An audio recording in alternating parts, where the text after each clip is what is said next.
nouvelle vidéo pour aborder les grands nombres. Alors jusqu'à présent, on a construit les nombres en partant de l'unité, et puis en formant un nouvel objet qu'on a appelé la dizaine, et puis en formant avec l'aide des dizaines un nouvel objet, la centaine, et puis en formant un nouvel objet qu'on appelle une unité de 1000. Alors, est-ce qu'on pourrait imaginer une dizaine de 1000? Ça veut dire qu'il y aurait 10 cubes l'un à côté de l'autre. Est-ce qu'on peut imaginer qu'on obtiendrait une dizaine, mais beaucoup plus épaisse, hein? On aurait 10 cubes l'un à côté de l'autre, mais des cubes beaucoup plus gros. Et si on imagine une centaine de 1000, on aurait 100 cubes comme ça, l'un à côté de l'autre. Et donc on peut imaginer qu'on aurait comme une plaque comme ceci, mais beaucoup plus épaisse. Donc ça pour dire que vous allez voir qu'on va retrouver une certaine séquence, qui est la séquence unité, dizaine, centaine. Ici on a unité de 1000, dizaine de 1000, centaine de 1000. Donc on va retrouver chaque fois une séquence qui sera la même. Unité, dizaine, centaine. Unité, dizaine, centaine. Unité, dizaine, centaine. Unité, dizaine, centaine. Donc j'ai chaque fois la même séquence. Et ça s'appelle les places. Donc les chiffres ont chaque fois une place qui est unité, dizaine, centaine. Au-dessus, on va avoir ce qu'on appelle les classes. Donc une classe, c'est un groupe de 3 chiffres qui sont regroupés ensemble. Donc, ici, la première classe, c'est la classe des unités. On l'a mis en parenthèse parce qu'on ne va pas le dire, ce mot-là. Donc on ne va pas l'écrire ni le dire. À côté, on a une nouvelle classe qui est la classe des 1000. Alors 1000, il n'y a jamais de S. Donc ça, il faut retenir que 1000 est un mot invariable. Donc, dans la classe des 1000, on a également les places. Unité, dizaine, centaine. La classe suivante après les 1000 est la classe des millions. Alors million, lui, il s'accorde, il prend S quand il y en a plusieurs.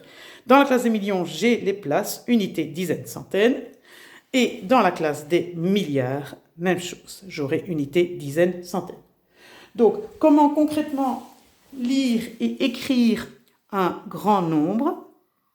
J'ai ici écrit un nombre qui est composé des chiffres 2, 6, 3, 7, 8, 5, 9, 4. Comment faire? Eh bien, je vais devoir commencer toujours par la droite. Donc ça, c'est la règle.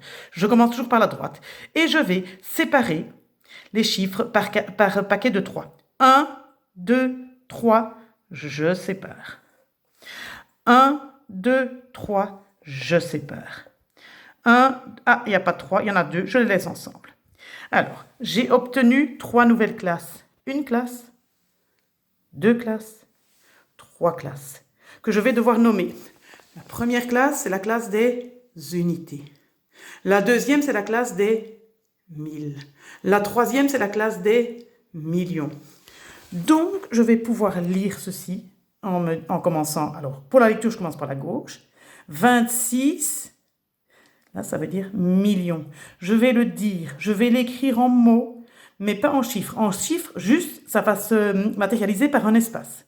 26 millions. 378 000. Donc, je n'écris pas en chiffres, j'écris en mots et je dis, mais en chiffres, c'est juste un espace. Et puis, 594. Et les unités ne se disent pas. Donc, pour pouvoir écrire tous ces mots des très très grands nombres, on avait déjà appris 23 mots, hein, les 23 petits mots qu'on a dû apprendre précédemment.